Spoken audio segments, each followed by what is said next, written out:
Friends, ಇವತ್ತು weight loss ಜರ್ನಿನ start ಮಾಡಿದ್ದೀನಿ. Simple way. First ನೀವು ವೆಯ್ಟು ನಿಮಗೆ 130 100 ಪ್ಲಸ್ ಇದ್ದರೆ ಯಾವುದೇ ಕಾರಣಕ್ಕೂ ಎಕ್ಸಸೈಸ್ ಮಾಡಿ ಕಮ್ಮಿ ಮಾಡ್ತೀನಿ ಅಂತ ಡಿಸೈಡ್ ಮಾಡಬೇಡಿ. ಅದು ತುಂಬ ರಾಂಗ್ ವೇ. ಎಕ್ಸಸೈಸ್ ಅಂತ ಹೇಳಿದ್ರೆ ನೀವು ಎಕ್ಸಸೈಸ್ ಮಾಡೋಕ್ಕೆ ಹೋಗಿ ಓವರ್ ವೆಯ್ಟ್ ಎಲ್ಲ ಎತ್ತಿ ಫ್ರ್ಯಾಕ್ಚರಿಂಗ್ ಆಗೋದು ಅಂತ ಚಾನ್ಸಸ್ ಇದೆ. ಮತ್ತು ಒಂದು 2 ದಿನದಲ್ಲಿ ಪೇಯ್ನ್ ಆಗಿ ಮತ್ತು ಇಂಟ್ರೆಸ್ಟ್ ಕಳ್ಕೊತೀರ. ಅದಕ್ಕೆ ಏನು ಮಾಡಬೇಕು ಅಂತ ಕೆಲವೊಂದು ಟಿಪ್ಸ್ಗಳನ್ನ ಹೇಳ್ತೀನಿ. ಅದನ್ನು ಫಾಲೋ ಮಾಡಿ ಆಟೋಮೆಟಿಕಲಿ ನಿಮ್ಮ ವೆಯ್ಟ್ ರೆಡ್ಯೂಸ್ ಆಗುತ್ತೆ ಮತ್ತು ಸ್ಟ್ಯಾಮಿನಾ ಬಿಲ್ಡ್ ಆಗಿ ಮತ್ತೆ ವರ್ಕೌಟ್ ಮಾಡೋಕ್ಕೆ ನೀವು ಸ್ಟಾರ್ಟ್ ಮಾಡ್ಬೋದು. ಮತ್ತು ಸ್ಲೋ ಅಂದರೆ ಹಂತವಾಗಿ ಹೋದರೆ ತುಂಬ ಬೆನಿಫಿಟ್ ಇರುತ್ತೆ. ಇಲ್ಲ ಅಂತಂದರೆ ಶಾರ್ಟಾಗಿ ನೀವು 3 ತಿಂಗಳಲ್ಲಿ ವೆಯ್ಟ್ ಲಾಸ್ ಮಾಡಬೇಕು, 2 ತಿಂಗಳಲ್ಲಿ ವೆಯ್ಟ್ ಲಾಸ್ ಮಾಡಬೇಕು ಅಂತಂದರೆ ಅದು ನಿಮ್ಮ ತಪ್ಪು ಕಲ್ಪನೆ. ಇದು ನನ್ನ ಒಂದು ಪರ್ಸ್ನಲ್ ಎಕ್ಸ್ಪೀರಿಯೆನ್ಸ್ ಪ್ರಕಾರ. ನಾನು ಇಷ್ಟೊಂದು ವೆಯ್ಟ್ ಇರಲಿಲ್ಲ, 80 kg ಇದ್ದೆ.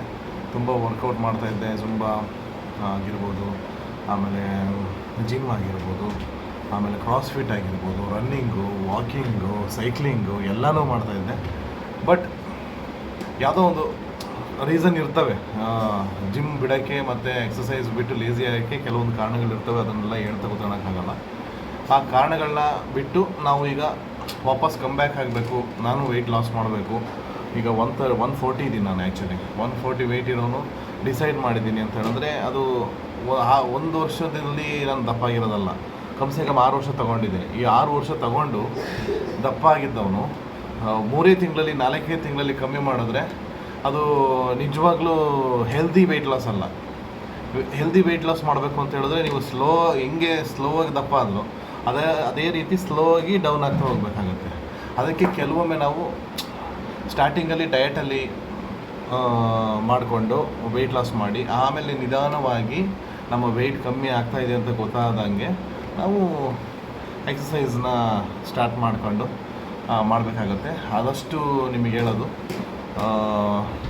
ಯಾವುದೇ ಕಾರಣಕ್ಕೂ ಡೈರೆಕ್ಟಾಗಿ ಜಿಮ್ಮಿಗೆ ಸೇರೋದು, ಡೈರೆಕ್ಟಾಗಿ ಹೋಗಿ ರನ್ನಿಂಗ್ ಮಾಡೋದು, ಓವರ್ ವೆಯ್ಟ್ ಇದ್ದವ್ರಿಗೆ ಮಾತ್ರ ಇದು ಹೇಳ್ತಿರೋದು.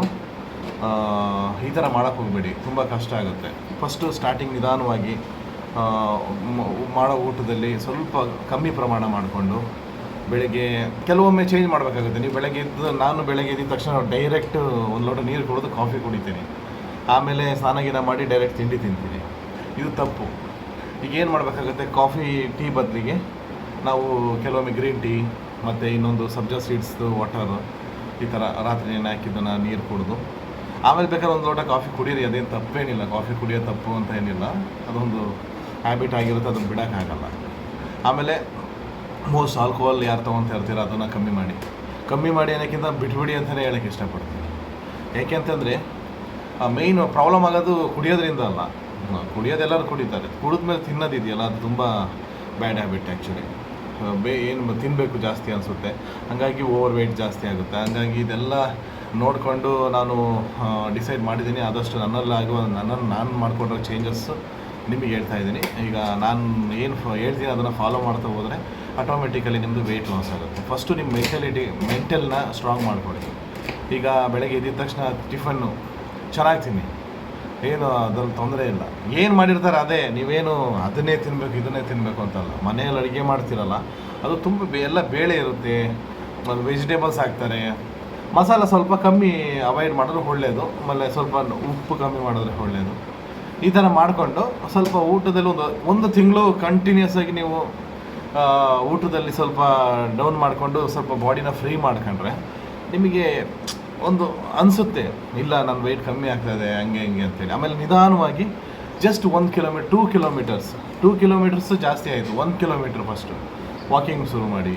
ವಾಕಿಂಗ್ ಆದಮೇಲೆ ಡೈಲಿ ನೀವು ವಾಕಿಂಗ್ ಮಾಡಿದೆ ಮತ್ತೆ ಜಿಮ್ಮಿಗೆ ಸೇರಿಬಿಡೋಣ ಅಂತ ಮನ್ಸಲ್ಲಿ ಬರುತ್ತೆ.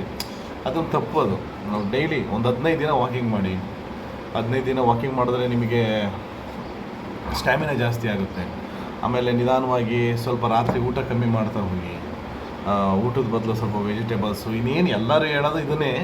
ಬಟ್ ನಾನು ಸ್ವಲ್ಪ ಕಾಮನಾಗಿ ಹೇಳ್ತಾ ಇದ್ದೀನಿ. ಅಂದರೆ ನಮ್ಮ ನಾರ್ಮಲ್ ಈ ಅಂದರೆ ಯಾವ ಥರ ಈ ಡಯಟ್ ಮಾಡೋರು ಅವರಲ್ಲ, ಈ ಮನೆ ಊಟ ಮಾಡಿಕೊಂಡೇ ವೆಯ್ಟ್ ಕಮ್ಮಿ ಮಾಡೋರಿಗೆ ನಾನು ಹೇಳ್ತಾ ಇರೋದು.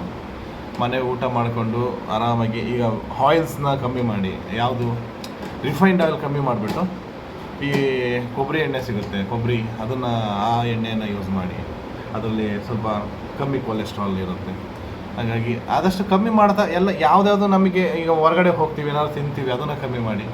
ಈಗ ಚಾಯ್ ಕಾಫಿ ಕಮ್ಮಿ ಮಾಡಿ. ನನಗಂತೂ ಚಾಯ್ ಕಾಫಿ ಬಿಟ್ಟಿರೋಕ್ಕಾಗಲ್ಲ, ಬಟ್ ಏನು ಮಾಡಲಿ, ಕಮ್ಮಿ ಮಾಡ್ತೀನಿ, ಮಾಡಲೇಬೇಕು. ಇಲ್ಲ ಅಂತಂದರೆ ತುಂಬ ನನ್ನ ಹೆಲ್ತಿಗೆ ಪ್ರಾಬ್ಲಮ್ ಆಗುತ್ತೆ ಅಂತ ಗೊತ್ತು. ಈಗ ಆಲ್ರೆಡಿ 140 ಅಂತ ಹೇಳಿದ್ರೆ ನಿಮಗೆ ಗೊತ್ತು, ತುಂಬಾ ಓವರ್ ವೆಯ್ಟ್ ಇದು. ನನಗೆ ಆಲ್ರೆಡಿ ನೀ ಪೇಯ್ನು ಮತ್ತು ಎಲ್ಲ ಸ್ವಲ್ಪ ಲೈಟಾಗಿ ಸ್ಟಾರ್ಟ್ ಆಗಿದೆ. ಹಾಗಾಗಿ ನನಗೆ ಗೊತ್ತಾಗೋಗಿದೆ. ಮತ್ತು ಮೊನ್ನೆ ಯೂಟ್ಯೂಬಲ್ಲಿ ವೀಡಿಯೋ ಅಪ್ಲೋಡ್ ಮಾಡಿದಾಗ ಪರ್ಸ್ನಲ್ಲಾಗಿ ನನಗೆ ಫೋನ್ ಮಾಡಿಬಿಟ್ಟು ಏನು ಇಷ್ಟ ದಪ್ಪ ಆಗಿದೆಯಾ ಹಂಗೆ ಹಿಂಗೆ ಅಂತ ಕೇಳಿದ್ದಾರೆ. ಅದು ನನಗೆ ತುಂಬ ಮುಜುಗರ ಆಗಿದೆ. ಹಾಗಾಗಿ ಈಗ ಅವರಿಗೆಲ್ಲ ಆನ್ಸರ್ ಕೊಡಬೇಕಲ್ಲ, ಕಮ್ಮಿ ಮಾಡಿ ತೋರಿಸ್ಬೇಕಲ್ಲ. ಹಾಗಾಗಿ ಇನ್ನು ನಾನು ಪರ್ಸ್ನಲ್ ಎಕ್ಸ್ಪೀರಿಯನ್ಸ್ನ ನಿಮ್ಮ ಹತ್ರ ಹೇಳ್ತಾ ಇದ್ದೀನಿ. ನೀವು ನನ್ನ ಜೊತೆ ಏನಾದರೂ ಮಾಡಬೇಕು ಅಂತಂದರೆ ನಾನು ಡೈಲಿ ಕೆಲವೊಂದು ಟಿಪ್ಸ್ಗಳನ್ನ ಹೇಳ್ತೀನಿ. ಯಾವುದಾದನ್ನು ಅಡಿಷ್ನಲ್ ಮಾಡ್ಕೊಳ್ಳಿ ಯಾವ ಊಟದ ಬಗ್ಗೆ ಅಂತೇಳಿ. ಸಿಂಪಲ್ಲಾಗಿ ಮನೆ ಜಾಸ್ತಿ ದುಡ್ಡೇನು ಖರ್ಚಾಗಲ್ಲ. ಕೆಲವ್ರು ಅಂತಾರೆ ಈಗ ಡಯಟಿಂಗ್ ಸ್ಟಾರ್ಟ್ ಮಾಡಿಬಿಟ್ರೆ ದುಡ್ಡು ಖರ್ಚಾಗ್ಬಿಡುತ್ತೆ, ಪ್ರೋಟೀನ್ ತಗೋಬೇಕು, ಯಾವುದೇ ಥರದ್ದು ಇಲ್ಲ. ಈಸಿಯಾಗಿ ಮನೇಲಿ ಮಾಡೋ ಊಟನೇ ಮಾಡ್ಕೊಂಡು ಆರಾಮಾಗಿ ವೆಯ್ಟ್ ಲಾಸ್ ಮಾಡ್ಬೋದು. ಓಕೆ, ನೆಕ್ಸ್ಟ್ ವಿಡಿಯೋದಲ್ಲಿ ಇನ್ನಷ್ಟು ಮಾಹಿತಿಗಳನ್ನ ತಿಳಿಸ್ಕೊಡ್ತೀನಿ. ದಯವಿಟ್ಟು ನನ್ನ ಚಾನಲ್ನ ಸಬ್ಸ್ಕ್ರೈಬ್ ಮಾಡಿ, ಲೈಕ್ಸ್ ಮಾಡಿ, ಕಮೆಂಟ್ಸ್ ಮಾಡಿ. ನಿಮಗೇನು ಅನಿಸುತ್ತೆ ಅದನ್ನು ಹೇಳಿ ಫ್ರೆಂಡ್ಸ್, ನೋ ಪ್ರಾಬ್ಲಮ್. ನಾನು ನೀವು ನೆಗೆಟಿವ್ ಆಗಾರು ಮಾತಾಡಿ, ಏನಾರು ಮಾತಾಡಿ, ನಾನು ಅದನ್ನು ರಿಸೀವ್ ಮಾಡ್ತೀನಿ, ನೋ ಪ್ರಾಬ್ಲಮ್. It's okay. ನಾಳೆ ಸಿಗೋಣ, ಬಾಯ್.